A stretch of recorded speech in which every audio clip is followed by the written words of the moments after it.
साथियों नमस्कार। स्वागत है आप सभी का आपके अपने ऑनलाइन इंस्टीट्यूट निशांत ज्ञान के यूट्यूब प्लेटफॉर्म पर। मैं नितिन उपाध्याय आप सभी साथियों का स्वागत करता हूं, अभिनंदन करता हूं आज के अपने इस वीडियो में। मित्रों, आज जो है उत्तर प्रदेश की शिक्षक भर्ती के बारे में बात करते हैं। क्या अपडेट है, आगे क्या हो सकता है। बहुत सारे लोग जो डीएलएड किए हुए हैं, हमारे पास लगातार मैसेज आते रहते हैं कि उत्तर प्रदेश डीएलएड करने वाले छात्र उत्तर प्रदेश प्राइमरी शिक्षक भर्ती और नई टीजीटी पीजीटी भर्ती के लिए क्या संभावनाएं हैं और आगे क्या हो सकता है। तो इस विषय पर कुछ अपडेट मैंने जो है अपने विश्वस्त सूत्रों के माध्यम से पता किया, उसके आप तक पहुंचा रहा हूं कि आपकी आगे की रणनीति क्या होनी चाहिए। जो भी लोग बीपीएससी की तैयारी कर रहे हैं, बहुत बेहतरीन तरीके से करते रहिए। 2-3 महीने के अंदर आपके हाथ में एक नौकरी रहेगी, ये मेरा दावा है। ठीक है, यहाँ पे सारी चीज़ें स्पष्ट हैं, डोमिसाइल नहीं लग रहा, आप तैयारी करिए, आपका हो जाएगा। ठीक है, लेकिन उत्तर प्रदेश की शिक्षक भर्ती जिसके लिए आपने सपना देखा है, उसके लिए क्या रणनीति होनी चाहिए, उसके लिए क्या मतलब आयोग में क्या चीज़ें चल रही हैं। शिक्षा सेवा चयन आयोग सभी लोग जानते हैं, और जब भी आपके प्रदेश के शिक्षा मंत्री जी से पूछा जाता है, तुरंत कह देते हैं हमारे पास शिक्षक भर्ती की कोई प्रक्रिया विचाराधीन नहीं है, हमारे यहाँ शिक्षक छात्र अनुपात बराबर है। इस वजह से जब भी समय आएगा तो हम नई शिक्षक भर्ती देंगे। ठीक है, मैं आप सभी को बता दूं, शिक्षा सेवा चयन आयोग फिलहाल क्या शिक्षा सेवा चयन आयोग लिख देता हूँ, है ना। शिक्षा सेवा चयन आयोग में फिलहाल क्या चल रहा है, यहाँ पर जो है, यहाँ पर शिक्षा सेवा चयन आयोग में सॉफ्टवेयर विकसित किया जा रहा है। सॉफ्टवेयर विकसित किया जा रहा है और इस सॉफ्टवेयर पे ई अधियाचन लेने की प्रक्रिया प्रारंभ की जाएगी। ठीक है, अभी तक आप लोगों ने बहुत कुछ देखा होगा, कभी भी मतलब कि अखबार में निकल जाता है कि ई अधियाचन यहाँ से इतना आया, यहाँ से इतना आया है, लेकिन अभी क्लियर कट यही है कि पुरानी भर्तियों का परीक्षा और नई भर्तियों के लिए ई अधियाचन के लिए सॉफ्टवेयर का निर्माण चल रहा है। ठीक है, तो मैं आप सभी को बता दूं, जो अगली वैकेंसी आएगी वो नई टीजीटी पीजीटी वैकेंसी भी आएगी। ठीक है, उत्तर प्रदेश में टीजीटी पीजीटी वैकेंसी भी आएगी। लगभग 15,000 से ऊपर पद रहेंगे। ठीक है, 15,000 से ऊपर पद रहेंगे, और यह कब आएगी अभी मैं स्पष्ट कर देता हूँ। उसके बाद पीआरटी वैकेंसी भी आएगी, इस बात को भी ध्यान रखिएगा। कुछ लोग कहते हैं कि पीआरटी वैकेंसी बहुत दिनों से आ रही है। आप सभी लोग जानते हैं उत्तर प्रदेश पुलिस की 60,000 से ज़्यादा वैकेंसी जो है आ चुकी है। ठीक है, फिर से जो है 28,000 से ज़्यादा वैकेंसी ये लोग कराने के मूड में हैं, 28,000 से ज़्यादा वैकेंसी। तो जो उत्तर प्रदेश पुलिस विभाग है, इस विभाग को इन्होंने लगभग अब कंप्लीट कर लिया है। अब कौन सा विभाग बचता है जहाँ पे यह भर्ती दे सकते हैं, और 2027 में आप सभी लोग जानते हैं विधानसभा चुनाव है, और इस चुनाव से पहले कहीं ना कहीं कुछ न कुछ पीआरटी प्राथमिक शिक्षक, हमको लगता है, आपको लगता है कि जब कहीं ना कहीं इसका नुकसान सरकार को हो रहा है, क्या सरकार के जो वरिष्ठ पदाधिकारी हैं उनको नहीं पता है, जो उनके कैबिनेट सचिव हैं जो उनको राय दे रहे हैं, मतलब सरकार को जो राय दे रहे हैं, क्या उनको नहीं पता है प्राथमिक शिक्षक भर्ती न आने से हानि हो रहा है कि नहीं हो रहा है? उनको भी पता है, लेकिन यह अपने समय पर ही दिया जाएगा। ठीक है, कुछ लोग कहते हैं कि भैया आप बता रहे थे 2024 में, तो फिलहाल हर हाल में आ जाएगी वैकेंसी, क्यों नहीं आई? 2025 में भी नहीं आई, अब 2026 आप लोग बताते हैं 26 में वैकेंसी आ जाएगी। देखिए, उत्तर प्रदेश पुलिस का कोटा लगभग समाप्त हो चुका है। समाप्त क्या, अब इसके बाद वैकेंसी यहाँ आना असंभावित रहेगी अगले 5 साल तक। ठीक है, उत्तर प्रदेश में कांस्टेबल वैकेंसी या एसआई भर्ती। उसके बाद टीजीटी पीजीटी की एक वैकेंसी जो 4200 हो रही है। इसके बाद जो है 15,000 से ज़्यादा पद खाली हैं, और यहाँ पर 10,000 से ज़्यादा पद तो 100% आएगा ही आएगा। 5,000 भले वो लोग ऊपर नीचे करके भर लें, लेकिन 10,000 से ज़्यादा पद आएगा ही आएगा। ये कब तक आएगा? मई जून में। आप सभी लोग जानते हैं पुरानी जो टीजीटी पीजीटी वैकेंसी है उसका क्या है, उसका लिखित परीक्षा है। इसका जो रिजल्ट वगैरह देने का जो विचार है ये नवंबर दिसंबर तक चल रहा है। ठीक है, नवंबर दिसंबर तक कार्यवाही पूरी कर दी जाएगी। इसका किसका, 4200 वाले का, नई का नहीं बता रहे हैं, 4200 जो 2022 में वैकेंसी आएगी उसका। और इसकी जो नई वैकेंसी 15,000 वाली रहेगी, नेक्स्ट ईयर मार्च तक जाएगी। ठीक है, नेक्स्ट ईयर मार्च 2026 तक जो है इसकी टीजीटी पीजीटी की नई वैकेंसी के बारे में चर्चा होगी या अधियाचन वगैरह। इस वैकेंसी को कंप्लीट कराने के बाद उस वैकेंसी की शुरुआत होगी। इस वजह से कोई आपको कहता है कल वैकेंसी आ जाएगी, नहीं आएगी। ये वैकेंसी अगले नेक्स्ट ईयर 2026 में मार्च अप्रैल में प्रारंभ होगी।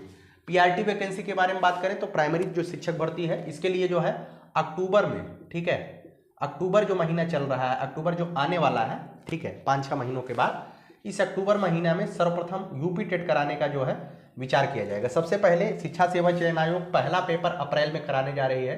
अप्रैल में अगर भली भांति अच्छी तरीके से पेपर इन्होंने करा लिया तो फिर पेपर की प्रक्रिया प्रारंभ हो जाएगी। परीक्षा नियंत्रक बहुत अच्छे तरीके से, अगर अप्रैल में पेपर असिस्टेंट प्रोफेसर का होने वाला है, पहली बार यह नया आयोग जो है परीक्षा कराएगा अप्रैल में असिस्टेंट प्रोफेसर का। जैसे ही यह पेपर हो गया, ठीक है, जैसे ही यह पेपर हो गया उसके बाद जो है मई जून में इसका पेपर 4200 वाला हो जाएगा। उसके बाद यही आयोग जो है यूपी टेट का पेपर कराएगा। अक्टूबर में विज्ञापन आ सकता है और दिसंबर जनवरी में आपका यूपी टेट का एग्जाम हो सकता है। और एग्जाम होगा, एग्जाम तक माहौल आपका बन जाएगा। जो मुझे जानकारी मिली है, जिस तरीके से मैं सोच सकता हूं, मुझे लगता है जुलाई 2026, ठीक है, जुलाई 2026 तक आपका जो है उत्तर प्रदेश में प्राथमिक शिक्षक भर्ती की बात होगी। उसके पहले उत्तर प्रदेश में प्राथमिक शिक्षक भर्ती की बात नहीं होगी, ठीक है।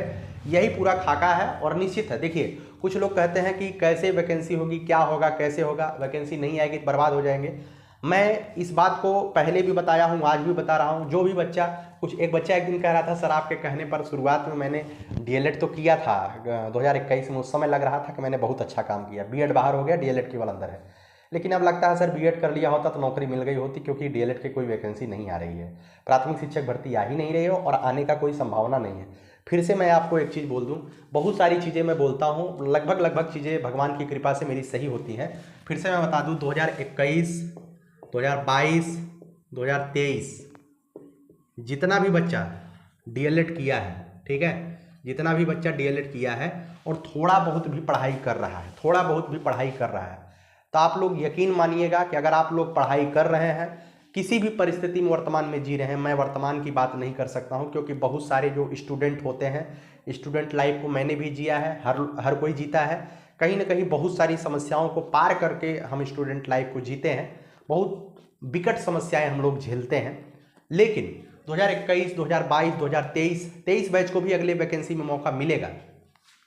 और इस तरीके से जो प्रीवियस बैच है उनको मैं बता दूं, अगर इन्होंने 60,000 से ज़्यादा पद इन्होंने दे दिया, 50,000 से 60,000 पद इन्होंने दे दिया और 60% और 65% की जो पास मार्किंग की क्राइटेरिया है उसको रख दिया, तो यकीन मानिएगा 65,000 पद बीटीसी के छात्रों से भर नहीं पाएगा, ठीक है। अब कुछ लोग कहेंगे भर जाएगा, देख लीजिएगा, अगर 65-70 दो वैकेंसी आ गई ना, तो पहली वैकेंसी शायद भर जाए 60-65%, अगर कट ऑफ निश्चित कर दिया गया 60-65%, तो पहली वैकेंसी तो शायद भर जाए, लेकिन दूसरी वैकेंसी भर नहीं पाएगी, ठीक है। पढ़ने वाले है ये नहीं, सच्चाई है ये, ठीक है।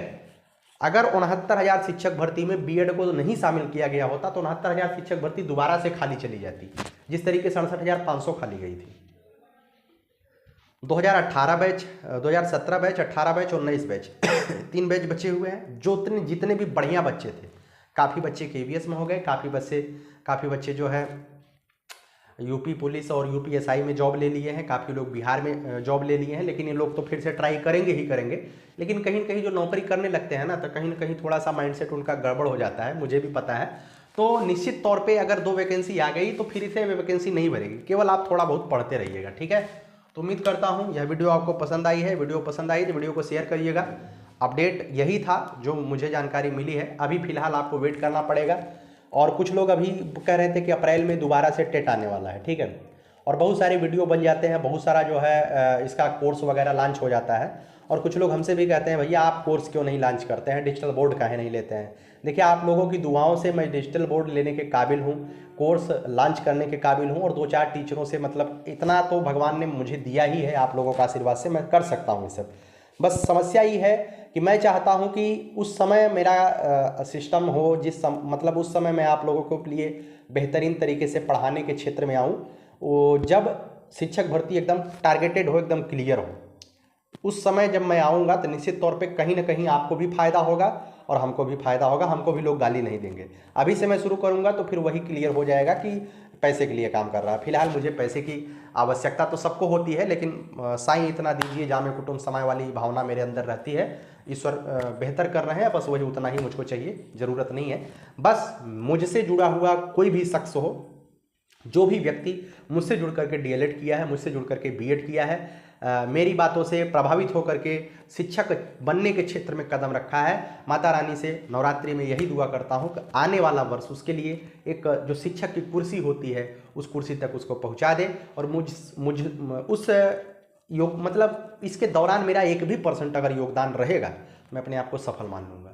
लेकिन जब भी उत्तर प्रदेश की शिक्षक भर्ती आएगी, मैं यह दावा करता हूँ कि आप लोगों के लिए मैं बेहतर करूँगा, बेहतर से बेहतर करूँगा, ठीक है। और लगातार इतने दिनों से पढ़ाई कर रहा हूँ, पढ़ा रहा हूँ, तो कुछ ना कुछ तो थोड़ा बहुत तो अनुभव है ना। और देखिए, मुझे पता है कि पढ़ाया कैसे जाता है, कुछ ना कुछ तो जानकारी मुझे है ही।